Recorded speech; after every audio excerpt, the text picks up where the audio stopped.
B का calculation आप कैसे करेंगे तो हमने बता दिया था, और उसी को हम लोग क्या बोलते हैं, वॉल्यूम करेक्शन, है ना बेटा। तो वॉल्यूम करेक्शन के बारे में पूरी चीजें हमने आपको डिटेल में समझा दिया था, कैसे आप करेंगे वॉल्यूम करेक्शन।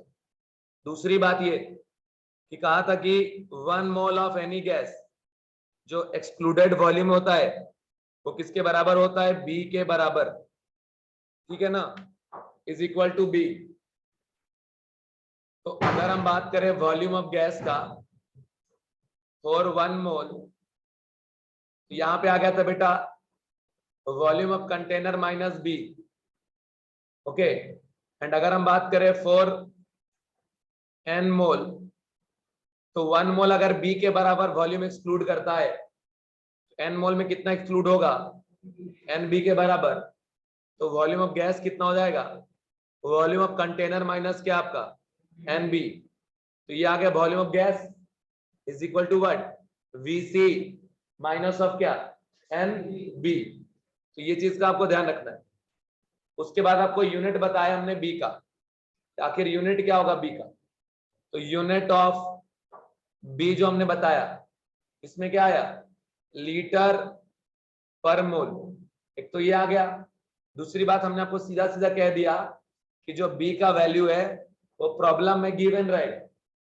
तीसरी बात ये कि जब हम आपको वो डायग्रामेटिकली समझा के बताना चालू किए कि आप कैसे निकालेंगे बी का वैल्यू, क्या होगा मेथड बी निकालने का, तो उसमें कंडीशन में बता दिया था कि पहले एक मॉलिक्यूल है, फिर दूसरा मॉलिक्यूल आया, रेडियस आर, आर कितना हो गया 2r, ठीक है। तो 2r के अराउंड एक अलग से स्फीयर बन रहा है जिसमें कोई मॉलिक्यूल अंदर नहीं जा सकता। तो 2r रेडियस हमारे के लिए क्या आ गया, एक्सक्लूडेड वॉल्यूम। तो आ गया 2 मॉलिक्यूल के लिए वॉल्यूम ऑक्यूपाइड कितना, 4/3 पाई इंटू 2r का cube, that is 4/3 into pi 8r का क्यूब। ये आ गया था बेटा 2 मॉलिक्यूल के लिए। एंड 1 मॉलिक्यूल कितना आ गया, 4/3 पाई r cube into 4। And for 1 मोल के लिए कितना आ जाएगा, उसी मल्टीप्लाई कितना कर देंगे, Na। तो कहानी हो गया कि B का वैल्यू डायरेक्ट क्या हो गया, 4/3 into 4 into pi r cube, और इंटू साथ मल्टीप्लाई क्या कर देंगे आप, एवोगैड्रो नंबर Na। तो जैसे ये काम करेंगे आप B का वैल्यू निकल जाएगा। तो इसी तरीके से B का वैल्यू आपको याद रखना है और कुछ करने की जरूरत नहीं। एक कंडीशन यहां से ये भी हो गया कि बी का वैल्यू आप ऐसे याद कर सकते हो, ये 4Na आपस में आ जाएगा, 4Na into 4/3 pi are Q. ये जो 4/3 पाई आर क्यू है ये क्या हो गया, वॉल्यूम ऑफ क्या मॉलिक्यूल, है ना। तो कुल मिला के बी का वैल्यू अगर आप लिखते हो तो बी इज इक्वल टू आ जाएगा 4Na into volume of 1 molecule. जैसे भी आपको याद रखना है आप याद रखो। तो ये वॉल्यूम करेक्शन में जो वंडरवाल कोफिशिएंट बी आया था उसी का वैल्यू हमने बताया, how to determine value of B. अब बेटा वॉल्यूम करेक्शन करने के बाद हमारे को जो करेक्शन करना है उसका नाम है प्रेशर करेक्शन। तो अब हम आपको लेके जा रहे हैं कि प्रेशर करेक्शन आप कैसे करेंगे।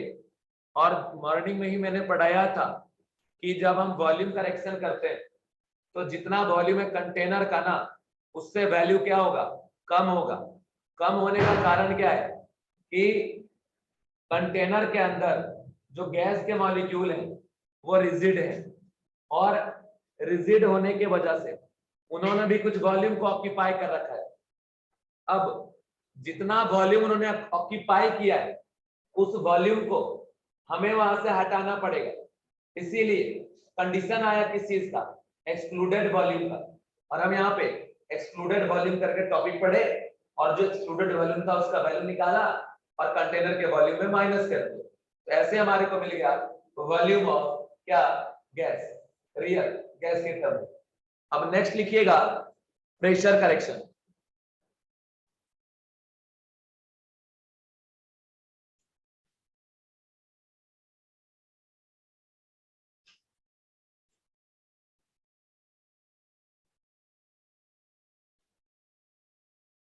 प्रेशर करेक्शन अब देखो बेटा प्रेशर करेक्शन एकदम है कि सिंपल बात समझो, ये आइडियल गैस है और ये ideal gas, this is ideal gas, this is also ideal gas. अब बता दूं कि दो आइडियल गैस के बीच में no force of attraction, no force of attraction between ideal gas molecule. मतलब कहानी ये हो गया कि जब आप आइडियल गैस मॉलिक्यूल लोगे ना, उनके बीच में कोई फोर्स ऑफ अट्रैक्शन नहीं रहेगा, तो यहां भी कोई फोर्स ऑफ अट्रैक्शन प्रेजेंट नहीं है ना, आइडियल गैस नहीं। अब यहां पे बेटा कंटेनर का वाल, ये जो आप देख रहे हो this is wall of container, है ना।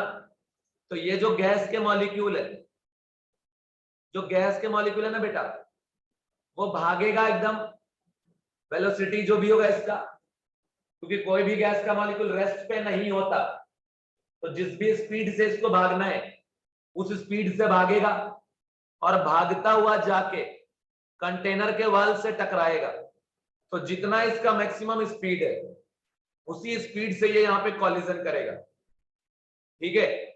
तो बेटा इसीलिए मतलब समझ लो कि ये फुल स्पीड से कॉलिजन किया, फुल स्पीड से कॉलिजन किया, इसमें कोई प्रेशर करेक्शन वगैरह करने की जरूरत नहीं पड़ी, क्योंकि आइडियल गैस में कोई फोर्स ऑफ अट्रैक्शन नहीं है। डायग्राम ड्रॉ करना तो कर रहे हो कि नहीं कर रहे हो? कर लिए हो ना, करते जाओ, बैठे मत रहो। और ये चेहरा सबका मुरझाया हो क्यों भाई? मैं दोबारा आ गया नोटिस किया क्या?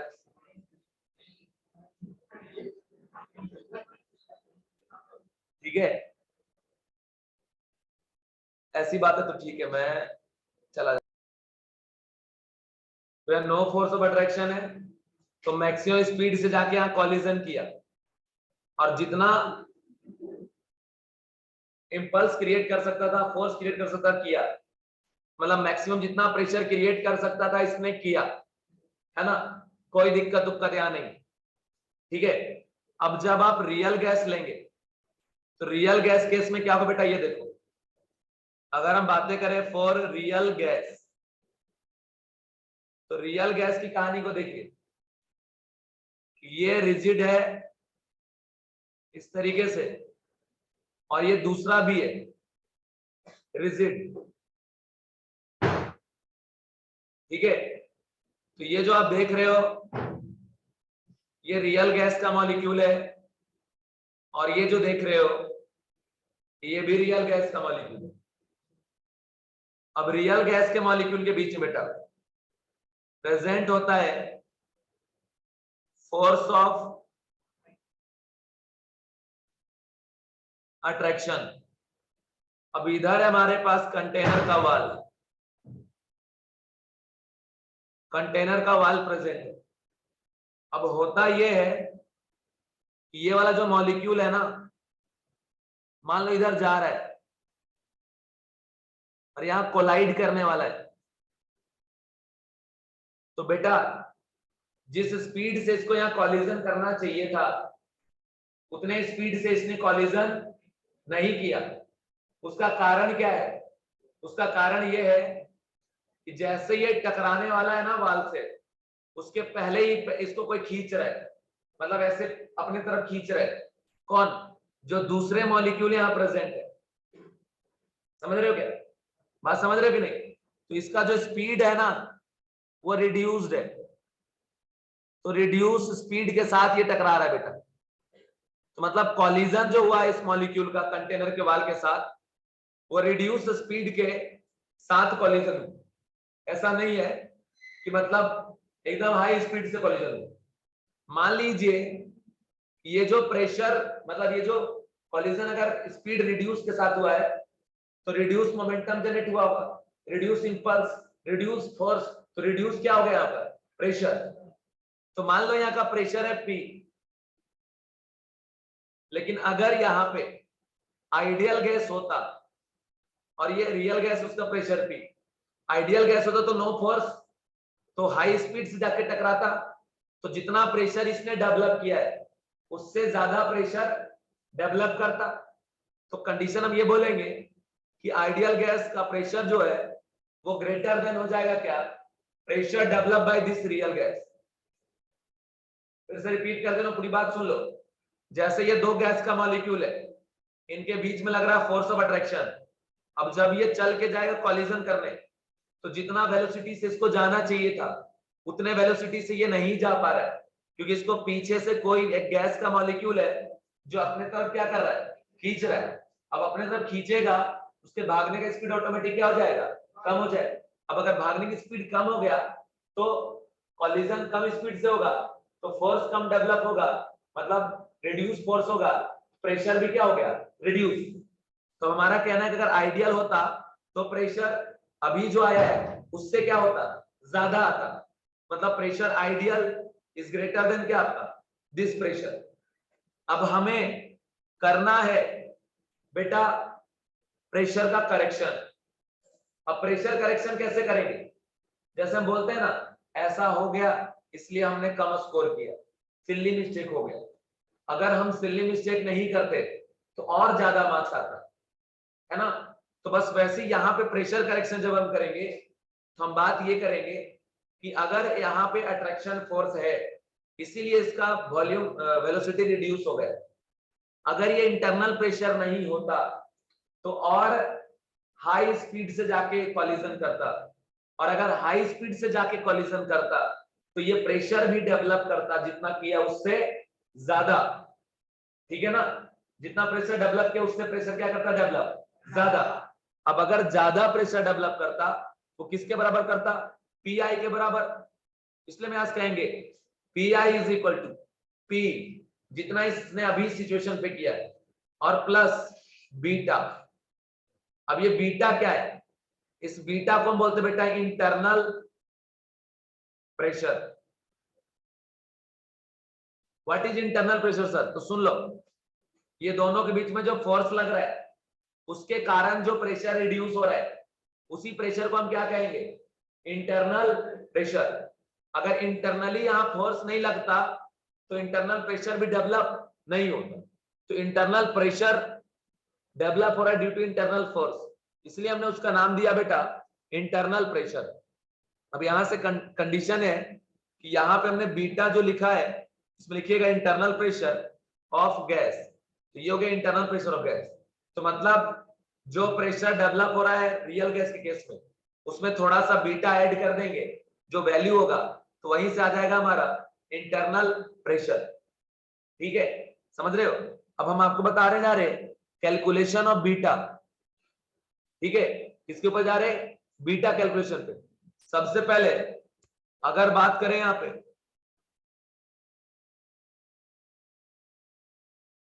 कैलकुलेशन ऑफ बीटा, तो बीटा कैलकुलेट करने का मेथड समझ लो कि क्या मेथड। जैसे देखिए ये कंटेनर का वाल है बेटे, और ये रियल गैस। अब आपको इतना तो पता है कि वहां सिर्फ दो ही मॉलिक्यूल तो नहीं होगा,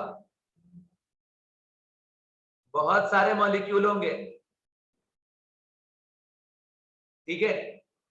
तो इस मॉलिक्यूल का बहुत सारे मॉलिक्यूल के साथ अट्रैक्शन हो रखा है ना। इधर भी अट्रैक्शन है, इधर भी अट्रैक्शन है, इधर भी अट्रैक्शन है। तो इस डायरेक्शन में भी अट्रैक्शन चल रहा है बच्चों, इस डायरेक्शन में भी अट्रैक्शन चल रहा है, और इस डायरेक्शन में भी अट्रैक्शन चल रहा है। ऐसा नहीं है कि सिर्फ अट्रैक्शन किसी एक मॉलिक्यूल से होगा, ऐसा है कि उसके अराउंड जितने भी मॉलिक्यूल होंगे उन सभी के सभी मॉलिक्यूल के साथ इस गैस का क्या होगा बच्चों, अट्रैक्शन, है ना। तो इसने भी प्रेशर रिड्यूस किया है, इसने भी रिड्यूस किया है, इसने भी रिड्यूस किया। तो कंडीशन ये है कि बीटा जो है वो डिपेंड करता है अट्रैक्शन फोर्स के ऊपर। अब इसमें हमको पता है कि कंटेनर में बहुत सारे मॉलिक्यूल है गैस के, n मॉलिक्यूल प्रेजेंट है गैस का, लेकिन उसको हमने दो कैटेगरी में डिवाइड कर दिया। एक को बोला हमने ए टाइप और दूसरे को हमने बोला बी टाइप। बेटा जो टकराने जा रहा है, मान लो इस दीवार से जो टकराने जा रहा है उसको हम क्या बोलेंगे, ए टाइप, और उसको उस टाइम पे अट्रैक्ट करके जो रोक रहा है उसको हम क्या बोलेंगे, बी टाइप। और कंटेनर के अंदर जितने भी मॉलिक्यूल है वो सारे ए टाइप भी हैं और वो सारे बी टाइप। बोलोगे सर ऐसा कैसे, सारे ए कैसे हो गए, ये सारे बी कैसे हो गए? इसलिए बेटा कि जैसे देखो ये वाला मॉलिक्यूल जब अभी टकराने जा रहा है तो अभी ये किस टाइप का हो गया, ए टाइप, और उस टाइम ये सब इसको क्या कर रहे हैं, रोक रहे हैं, तो ये सब क्या हो गया, बी टाइप। लेकिन इनमें से कोई एक गया टकराने, इनमें से कोई एक जा रहा है टकराने कंटेनर के वाल से, उस टाइम ये वाला इनको रोक रहा है ना, क्योंकि अगर बी इसको अट्रैक्ट कर रहा है तो ये वाला भी तो इन तीनों को अट्रैक्ट कर रहा है, एक दूसरे को अट्रैक्ट कर रहा है ना। जैसे ये जा रहा है टकराने तो ये रोक रहा है, और जब ये टकराने जाएगा तो ये रोकेगा। मतलब जब ये टकराने जा रहा है तो ये करेगा बिहेव एज ए क्या आपका, B type, and this is behave as A क्या आपका, ए टाइप। लेकिन अब ये ऐसे जा रहा है तो ये जो जा रहा है टकराने, तो अभी ये वाला कैसा हो जाएगा, ए टाइप, और ये कैसा हो जाएगा, बी टाइप। नहीं समझे? कंटेनर में मॉलिक्यूल है बेटा, उसमें से कोई एक पे हम ऑब्जर्वेशन कर रहे हैं, एक जा रहा है टकराने, बाकी लगा रहे हैं अट्रैक्शन, तो जो टकराने गया वो किस टाइप का हो गया, ए, और जो अट्रैक्ट किया वो किस टाइप का हो गया, बी। अभी उसके अलावा जिसके साथ अट्रैक्शन था ना वो भी तो रेस्ट पे नहीं है ना बेटा, वो भी तो टकराने जा रहा है। तो अगर ये वाला जा रहा है टकराने तो अभी ये वाला किस टाइप का हो गया, ए, और ये रोक रहा है किस टाइप का हो गया, बी टाइप। ए और बी दोनों पे डिपेंड करता है। अभी हमने यहाँ ए लिख दिया जो टकराने जा रहा है और रोक रहा है वो बी टाइप, तो लिखिएगा beta will depend upon, beta will depend upon force of attraction between, force of attraction between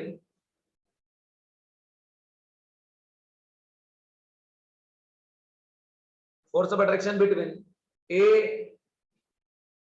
and B type of molecule, A and B type of molecule। समझ रहे बेटा, A and B type of molecule। अरे बाबू तुम सब gas के molecule हो तो तुम सभी ए भी हो और बी भी। जैसे कोई एक जा रहा है तो आप सब अट्रैक्ट कर रहे हो, तो जो जा रहा है वो कौन सा है, ए, उस टाइम आप सब कौन सा हो, बी। और आप भी तो रेस्ट पे नहीं हो ना, आप भी तो मूव कर रहे हो, अभी तो टकराने जा रहे हो, तो आप जिसको अट्रैक्ट कर रहे हो वो भी आपको अट्रैक्ट कर रहा है। तो जब आप टकराने जा रहे हो उस टाइम आपने जिसको अट्रैक्ट किया था वो बी टाइप का हो गया, आप कैसे हो गए, ए टाइप के। ठीक है, तो कंटेनर में यहां पे लिखिएगा all the molecule present in the container, all the molecule present in container, all the molecule present in container will be of A type as well as B type of molecule।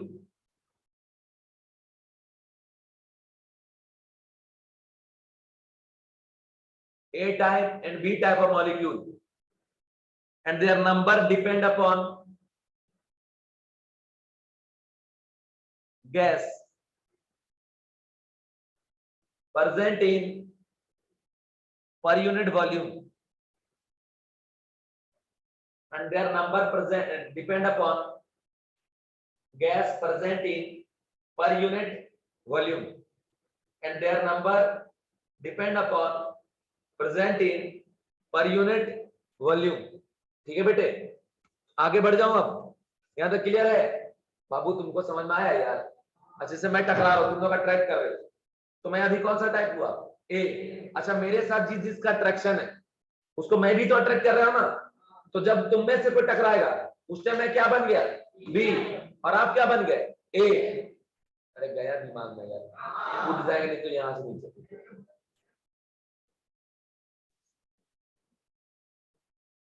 अब सुनो आगे, हमने अब दूसरी बात ये कहा कि पर यूनिट वॉल्यूम में आप डिसाइड कर लो कितने ए टाइप हैं और कितने बी टाइप हैं। अब मान लो कंटेनर का वॉल्यूम है भी, ओके, कंटेनर का वॉल्यूम कितना है, वी, और इसमें प्रेजेंट है एन मोल गैस, ओके। अब दोनों साइड भी से डिवाइड कर दो, तो n बाय v कितना हो गया ये 1। तो ये 1 यूनिट वॉल्यूम पे कितना हो जाएगा n बाय v मोल। तो मोल निकल गया मतलब नंबर निकल गया ना, कि नहीं निकला? आप ns मल्टीप्लाई कर दो एग्जैक्टली नंबर ऑफ मॉलिक्यूल आ जाएगा। अरे ये कैसे की समझ में आ रहा है बेटा? हमको नहीं पता कितना मोल है भाई, 1 मोल, हाफ मोल, 0.1 कुछ तो होगा ना यार। तो उस वो कुछ जो परसेंट कहाँ होगा? वॉल्यूम v में होगा। तो v volume contain n mole. If per unit volume अगर आपको चाहिए तो v बाय v कर दीजिए दोनों साइड। तो यहाँ v से डिवाइड, यहाँ v से डिवाइड, तो v बाय v 1 हो गया। तो 1 यूनिट वॉल्यूम कितना हो गया? n by v। तो कंडीशन ये आ गया कि 1 unit volume, 1 unit volume contain n by v mole gas. और आपको पता है पर यूनिट वॉल्यूम में जितने भी गैस रहे वो सारे ए भी हुए और सारे बी भी हुए। ठीक है, तो मतलब हम यहां से लिखेंगे कि number of A type, number of A type of molecule, number of A type of molecule is equal to, एकदम डायरेक्ट लिखेंगे n बाय v। काहे कि उसने बोला है पर यूनिट वॉल्यूम में बताओ। और वैसे ही number of B type of molecule आपसे पूछा, ये भी बच्चों n बाय v के बराबर ही होगा, क्योंकि जितने ए होंगे वहां पे उतना ही बी होगा। फटाफट लिखते जाओ जरा। ओके, तो नंबर ऑफ ए कितना आ गया? n बाय v, और नंबर ऑफ बी कितना आ गया? n by v। अब सुनो, जो हमारा बीटा का वैल्यू है वो directly proportional to number of A type and number of B type. क्योंकि जितना ज्यादा ए रहेगा और जितना ज्यादा बी रहेगा उनका अट्रैक्शन फोर्स क्या होगा? उतना ही ज्यादा। और अट्रैक्शन फोर्स जितना ज्यादा होगा बेटा, उसका इंटरनल प्रेशर क्या होगा? उतना ही ज्यादा। और इंटरनल प्रेशर जितना ज्यादा, उसका बीटा का वैल्यू क्या होगा? उतना ही ज्यादा। क्या लिखेंगे कि बीटा इज इक्वल टू, है ना, n by v into n by v। तो beta directly proportional to n square by v square. तो यहां से आ गया। अब देखो सर, ये प्रोपोर्शनल साइन है, अगर हम प्रोपोर्शनल साइन को हटाते हैं तो वहां पे एक कांस्टेंट आएगा जिसे हम क्या बुलाएंगे सर जी? Proportionality constant. तो बीटा इज इक्वल टू, यहां पे एक प्रोपोर्शनल कांस्टेंट आता है a, beta is equal to a n square by v square. तो ये आ गया बच्चों। तो बीटा का वैल्यू याद रखना, a n square by v square. तो इसी को हम बोलते हैं pressure correction, pressure correction of gas for n मोल। क्योंकि यहां पे हमने n लिया है, अगर 1 मोल होगा तो n का वैल्यू 1 पुट कर दो तो क्या आ जाएगा? a by v square. तो वो चीज होगा यहाँ पे n मोल गैस के लिए। तो ये हो गया बेटा हमारा प्रेशर करेक्शन। ठीक है, तो आगे हटा दूं, आगे बड़ा जल्दी बोलो। यहां से लिख लिया यहां तक? तो यहां पर स्टेटमेंट बना के लिखिएगा कि v as a constant, sorry a is a constant,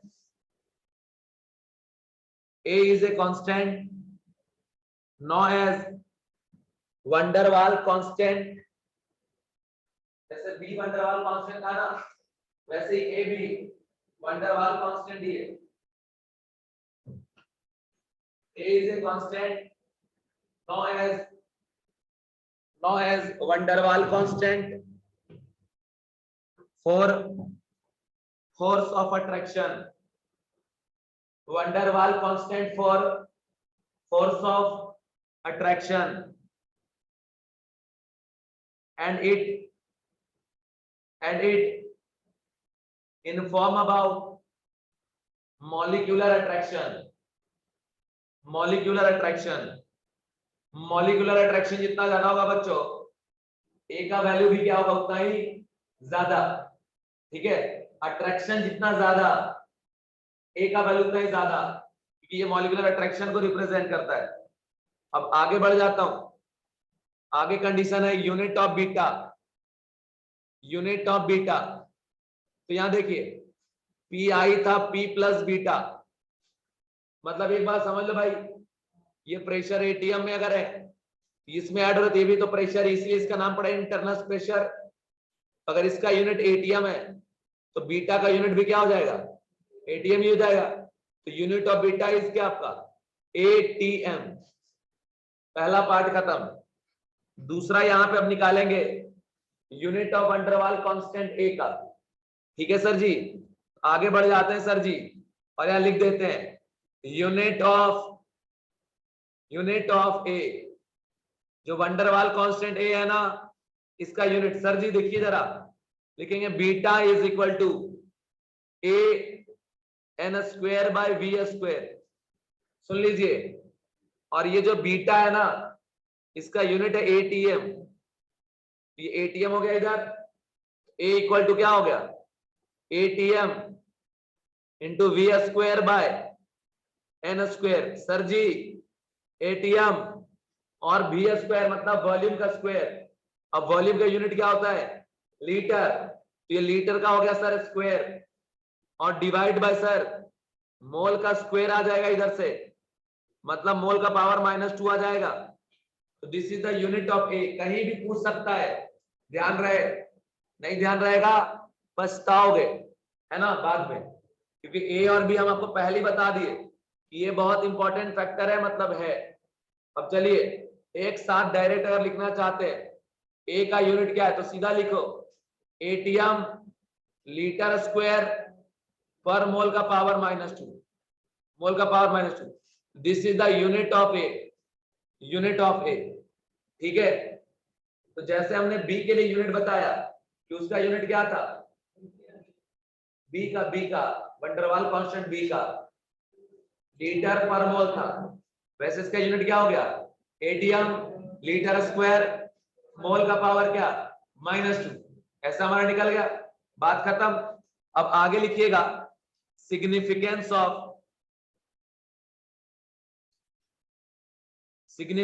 of value of ए के वैल्यू का क्या मीनिंग है। सीधी सीधी बात, दो चार बात बताता हूं, समझ लो कि जब भी गैस का मॉलिक्यूल आप ले रहे हो, अगर गैस के मॉलिक्यूल में अट्रैक्शन है, उस अट्रैक्शन को रिप्रेजेंट करने के लिए हमें ए की जरूरत पड़ी। अगर अट्रैक्शन नहीं होता, ए का जरूरत भी हमको पड़ता नहीं। जैसे हमने माना है कि आइडियल गैस के मॉलिक्यूल में कोई अट्रैक्शन नहीं होता, इसका मतलब वहां कोई इंटरनल प्रेशर नहीं है, इसका मतलब वहां पे ए का वैल्यू किसके बराबर होगा, 0। तो जो भी आइडियल गैस, जिसे भी आप आइडियल गैस मानोगे, उन सभी में ए का वैल्यू किसके बराबर लेके चलेंगे आप, 0 के बराबर। दूसरी बात, एक बात क्लियर हो गया। दूसरी बात, जो रियल गैस है वहां पे कुछ फोर्स ऑफ अट्रैक्शन रहता है, मींस रियल गैस मॉलिक्यूल में ए का वैल्यू कुछ ना कुछ होगा, नॉट इक्वल टू 0। और आपको बताया हूं रियल गैस में जेड का वैल्यू आता है, जेड के वैल्यू बताया कि जेड जितना कम अट्रैक्शन उतना ज्यादा, तो जेड जितना कम अट्रैक्शन उतना ज्यादा, उसका ए का वैल्यू भी क्या होगा, उतना ही ज्यादा। समझ में आ गया तक। तीसरी बात ये समझ लो, हमने कहा है ना आइडियल गैस कभी लिक्विफाई नहीं होगा, क्योंकि लिक्विफाई होने के लिए अट्रैक्शन होना जरूरी है। ठीक है, तो मतलब ऐसे मॉलिक्यूल जहां अट्रैक्शन है और गैस के फॉर्म में एग्जिस्ट कर रहा है, हम उसे लिक्विफाई कर सकते हैं। ठीक है, लेकिन ए का वैल्यू 0 है तो हम उसे लिक्विफाई भी नहीं कर सकते, मतलब उस गैस को हम लिक्विड नहीं बना सकते। What is meaning of liquefy, जैसे गैस के मॉलिक्यूल को बहुत प्रेशराइज करके सामने लाओगे ना, तो लिक्विड में कन्वर्ट हो जाते हैं। तो वही लिक्विड में कन्वर्ट होगा जिसके गैस के मॉलिक्यूल में कुछ अट्रैक्शन फोर्स प्रेजेंट रहेगा। जहां अट्रैक्शन फोर्स प्रेजेंट नहीं रहता वो लिक्विफाई नहीं होता। एक बात तो ये क्लियर हो गया, लिक्विफिकेशन के लिए ए का वैल्यू नॉट इक्वल टू 0 होना जरूरी है। दूसरी बात ये, ए का वैल्यू जितना ज्यादा अट्रैक्शन फोर्स उतना ही ज्यादा। अब अट्रैक्शन फोर्स जितना ज्यादा गैस लिक्विफाई होगा उतना इजीली, कि लिक्विफाई होने के अट्रैक्शन फोर्स चाहिए होता है, अट्रैक्ट होकर पास आएगा तो लिक्विड बनेगा। तो ए का वैल्यू ज्यादा तो लिक्विफाई होगा इजीली। अच्छा, लिक्विड बनाने के लिए गैस को मॉलिक्यूल को पास लाना पड़ता है, उसके लिए वहां पे प्रेशराइज करना पड़ता है। जितना ज्यादा प्रेशराइज करोगे गैस के मॉलिक्यूल पास आएंगे, लेकिन अगर अट्रैक्शन फोर्स ज्यादा है तो कम ही प्रेशर पे लिक्विड बन जाएगा। तो याद रखना, एक प्रेशर होता है जिसको हम कहते हैं liquefaction pressure. What is meaning of liquefaction pressure? Pressure जिसके बाद कोई गैस लिक्विड में कन्वर्ट हो जाएगा उसको हम लिक्विफिकेशन प्रेशर कहेंगे। और कंडीशन ये है कि अगर गैस के मॉलिक्यूल में अट्रैक्शन फोर्स कम है तो हाई होता है उसका लिक्विफिकेशन प्रेशर, और अगर अट्रैक्शन फोर्स ज्यादा है तो उसका लो होता है लिक्विफिकेशन प्रेशर। रीजन क्या है? अगर अट्रैक्शन है ऑलरेडी तो हमको थोड़ा बहुत प्रेशराइज करना पड़ेगा, लिक्विड बन जाएगा। अट्रैक्शन नहीं है या फिर बहुत कम है तो हमको बहुत ज्यादा प्रेशर देके उसको पास पास लाना पड़ेगा, और वो पास पास आएगा तब जाके लिक्विड बनेगा। तो ये कहानी है यहाँ, है ना। और बाकी अट्रैक्शन फोर्स जहां जहां ज्यादा होगा वहां का ए वैल्यू ज्यादा। अब अट्रैक्शन फोर्स किस पे डिपेंड करता है? वंडरवाल फोर्स के ऊपर। और वंडरवाल फोर्स ऑफ अट्रैक्शन कैसे निकालते हैं ये बात भी हमने आपको ऑलरेडी बता चुका है बेटा, जब केमिकल बॉन्डिंग पढ़ाए थे। तो वही चीज एक बार यहाँ भी रिपीट होगा। तो चलिए इसका फर्स्ट पॉइंट जरा लिखिएगा। फर्स्ट पॉइंट लिखिएगा कि higher is the value of A, higher is the value of A, easier will be the, higher is the value of A, easier will be the liquefaction of gas, easier will be the liquefaction of gas, easier will be the liquefaction of gas। ठीक है। And next point में लिखना, next point में लिखना, repeat कर दूं क्या एक बार? लिख लिए सारे बच्चे? लिख लिए क्या? अरे बोलो यार, ऐसे मरे हुए टक अच्छे से बोलो, पूछता हूँ। मैं वही हूँ तुम वही हो, समय बदल गया बस, है ना। लिख लिए? लिख लिए? दूसरा पॉइंट लिखो, for ideal gas, for ideal gas value of A is equal to 0। For ideal gas, value of A is equal to 0. So, ideal gas cannot be liquefied. So, ideal gas cannot be liquefied. Cannot be liquefied.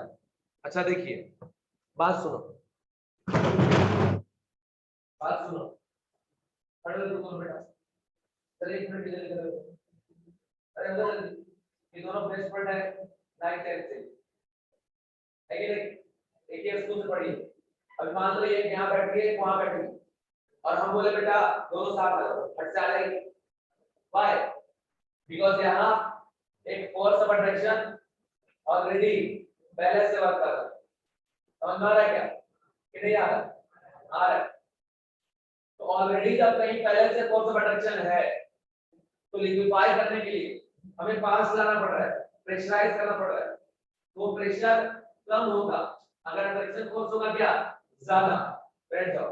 लेकिन अगर हम किसी बच्चे को बोलते हैं यहाँ से इधर आके बैठ जाओ तो सोचना पड़ता है ना, अरे नहीं जाएंगे, इधर ऑप्शन आपको हमारे पास नहीं, बैठना ही पड़ता है।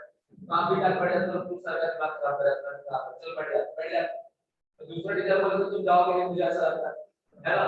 तो बात ये है कि जैसे आप यहाँ से यहाँ आए बैठने की, उसके लिए एक अलग से प्रेशर लगाना पड़ रहा है। जाओ ना, बड़ी मार मारेंगे ये वो, समझ रहे कि नहीं? तो अपने आप उठ के आते हो तो एक्स्ट्रा प्रेशर लगाना पड़ रहा है ना, क्योंकि आपको इधर बैठ कंफर्टेबल फील नहीं होता, क्योंकि ये ठीक से वो गर्ल्स के लिए, इधर बॉयज के लिए इतना बैठ रहे हो, अब बॉयज के लिए बैठो, गर्ल्स के लोग, समझ रहे कि नहीं? बात ये है बेटा कि उसके लिए अलग सा प्रेशर डेवलप करना पड़ता है, समझ रहे हो? तो कंडीशन ये हो गया कि अगर गैस के मॉलिक्यूल में अट्रैक्शन है ही नहीं या कम है तो वहां पर उसको लिक्विड बनाने के लिए बहुत ज्यादा प्रेशराइज करना पड़ेगा, और लिक्विड बनाने के लिए प्रेशराइज करना पड़ता है, पास लाना पड़ता है, और उस प्रेशर को बोलते हैं लिक्विफिकेशन प्रेशर। लेकिन अगर अट्रैक्शन फोर्स है तो भी लिक्विड बनाने के प्रेशर तो लगाना पड़ेगा, लेकिन वो लिक्विफिकेशन प्रेशर क्या होगा? कम। ये सारे क्वेश्चन आईआईटी में आपका मल्टीपल चॉइस में question more than one correct, कभी उसका भी टेस्ट आपका लूंगा अलग से खाली केमिस्ट्री का। उसमें होता है कि एक क्वेश्चन चारों राइट हो सकते हैं, वो क्वेश्चन उसी बच्चे से सॉल्व इसको 100% थ्योरी पे पकड़ो, क्वेश्चन सॉल्व करना अलग होता है, पर अगर थ्योरी में अच्छे से कमांड है उसमें होता है कि जो है सारे के सारे राइट किए तो मार्क्स मिलता है, कुछ होता है ऐसा पार्शियल मार्किंग, मतलब अगर दो ऑप्शन राइट तो उसके मार्क्स मिल जाते हैं, वो डिपेंड करता है, हर बार चेंज होता है। वो ऐसे थ्योरेटिकल क्वेश्चन पूछते रहते हैं, तो वो ध्यान आपको रखना है, ठीक है। तो यहाँ पे जरा लिखिएगा क्वांट बना के, liquefaction pressure, liquefaction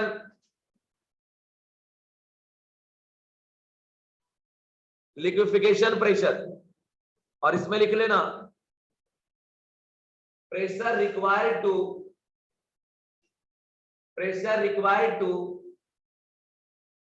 liquefy the gas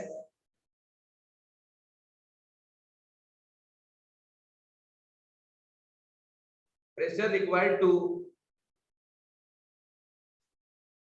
liquefy the gas is known as liquefaction pressure,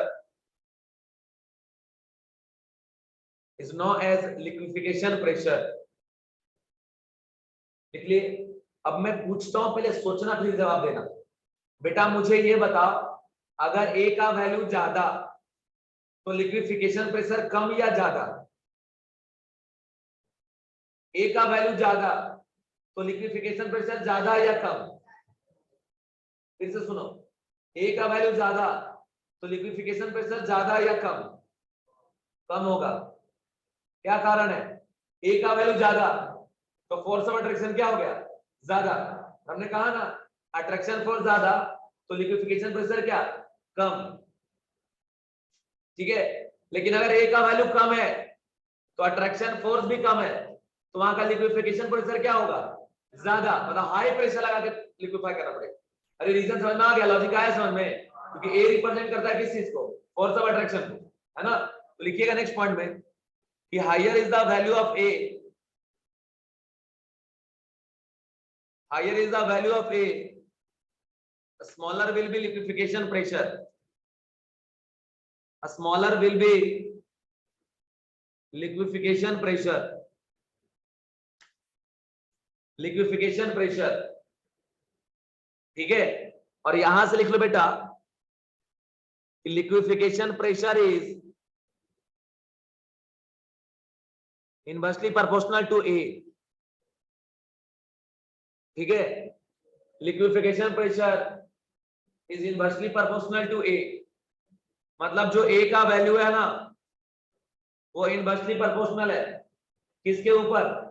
liquefaction pressure के ऊपर, ठीक है। ए का वैल्यू ज्यादा, लिक्विफिकेशन प्रेशर कम। रटना अलग चीज है बेटा, पर मीनिंग समझ में आया क्या? अरे उन दोनों को याद करो ना, वो दोनों दोस्त है ना, तो पास बैठ गई, कुछ टेंशन नहीं। लेकिन आपको उधर से ज्यादा प्रेशराइज करना पड़ रहा है, तो कंडीशन की अट्रैक्शन ज्यादा तो ए का वैल्यू ज्यादा तो लिक्विफिकेशन प्रेशर कम, अगर अट्रैक्शन कम तो ए का वैल्यू कम और लिक्विफिकेशन प्रेशर क्या आपका? ज्यादा। इसके बाद आप लिखिएगा पॉइंट बना के कंपैरिजन ऑफ वैल्यू ऑफ ए,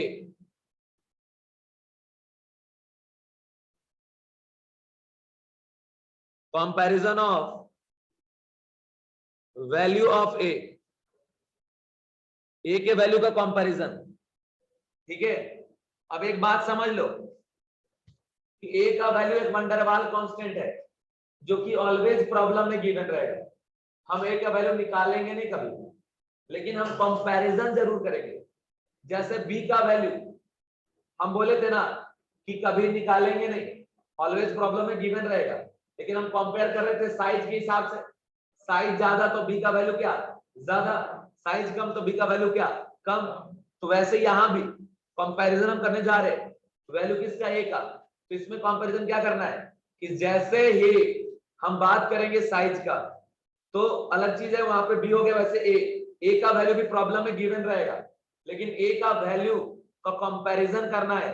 इसमें एक ही क्राइटेरिया है, जहां भी अट्रैक्शन फोर्स ज्यादा होगा उसका सीधा सीधा ए का वैल्यू क्या होगा?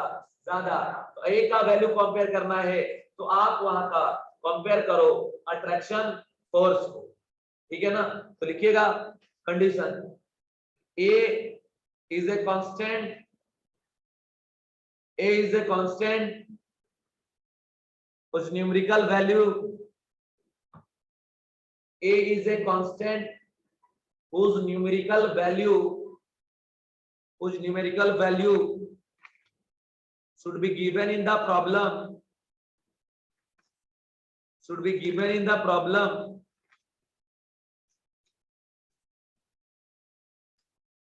ठीक है, should be given in the problem, but we can compare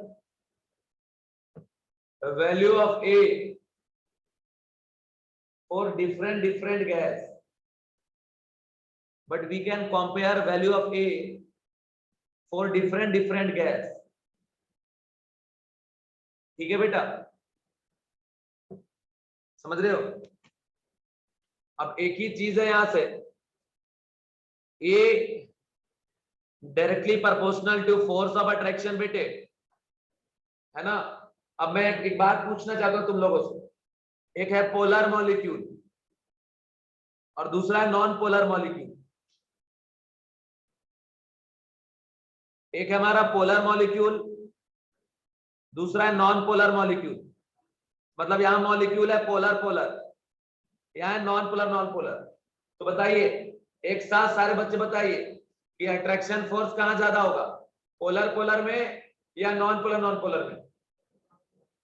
कहा बोलो ना, पोलर बोले थे ना कि जिसका dipole moment not equal to 0, जहां पे पार्शियल पॉजिटिव और पार्शियल निगेटिव रहेगा, और जहां पे डायपोल मोमेंट इक्वल टू 0, कोई चार्ज का सेपरेशन नहीं है। तो यहां कंडीशन याद रखना कि जो पोलर मॉलिक्यूल है वहां पे फोर्स ऑफ अट्रैक्शन ज्यादा है, तो वहां का ए का वैल्यू क्या होगा, ज्यादा होगा। मतलब a of polar molecule is greater than a of non polar molecule, ठीक है, ये चीज ध्यान रखिएगा। तो यहां लिखिएगा जरा फर्स्ट पॉइंट में कि वैल्यू ऑफ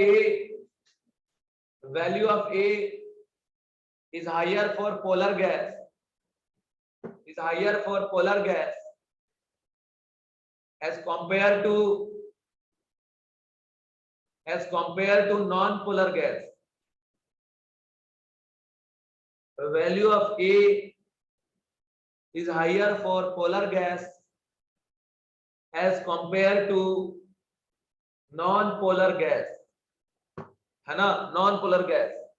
और यहां लिखेंगे शॉर्ट में ए polar greater than a non polar. Polar का जो ए है वो नॉन पोलर के ए से ज्यादा होता है। जैसे ये देखो CO2, SO2, SO3, ये तीनों में अगर आपको कंपेयर करना है बेटा, है ना, ये तीनों में कंपेयर करना है। SO2 वाला होता है पोलर मॉलिक्यूल, क्योंकि S डबल बॉन्ड हो और ये लोन पेयर, ठीक है। और ये देखो ये CO2 भी क्या है, मॉलिक्यूल तो नॉन पोलर, लेकिन यहाँ का बॉन्ड पोलर है ना। यहाँ भी चार्ज का सेपरेशन होगा, यहाँ भी चार्ज का सेपरेशन होगा। तो इसके अलावा दूसरा हमारे ये दिया है Cl2 हो गया, N2 हो गया, O2 हो गया, F2 हो गया। इनमें कोई चार्ज का सेपरेशन भी नहीं है ना। तो कुल मिला के अगर आपको ऐसे पूछे CO2, SO2 और SO3 में से इधर फ्लोरीन, ब्रोमीन, आयोडीन, O2 और N2, ये जो भी आपको दिख रहे हैं, यहाँ पे कोई बॉन्ड पोलर नहीं होता। यहाँ पे F और F में बॉन्ड है, यहाँ Cl में, यहाँ Br में, यहाँ I में, यहाँ O में, यहाँ N में, तो कोई पोलरिटी यहाँ है नहीं बेटा। तो यहाँ कम से कम ये वाला मॉलिक्यूल नॉन पोलर, लेकिन बॉन्ड तो पोलर है ना, है कि नहीं है? ऑब्वियसली जैसे C डबल बॉन्ड हो, इधर से आएगा C डबल बॉन्ड हो और ये डबल बॉन्ड हो, यहाँ डेल नेगेटिव, यहाँ डेल पॉजिटिव और यहाँ डेल नेगेटिव, तो इनके बीच में अट्रैक्शन तो होगा ना बेटा। तो ये क्या हो गया, अट्रैक्शन फोर्स यहाँ ज्यादा है, इसलिए इधर वाले का ए का वैल्यू क्या होगा बच्चों, ज्यादा।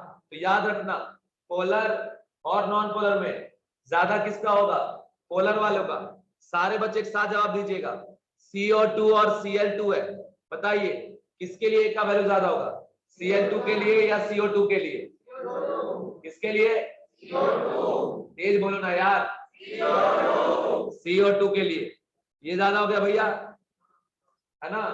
अच्छा ये वाला है HCl है ना, और आपका ऐसा दिया हुआ है Cl2, इस बार किसका ज्यादा होगा? HCl का है कि ये कैसा है, पोलर, ठीक है। तो ये चीज आपको ध्यान रखना है। टाइम खत्म हो गया यार, है ना, 2 मिनट और कराओ। चलिए लेक्चर ओवर।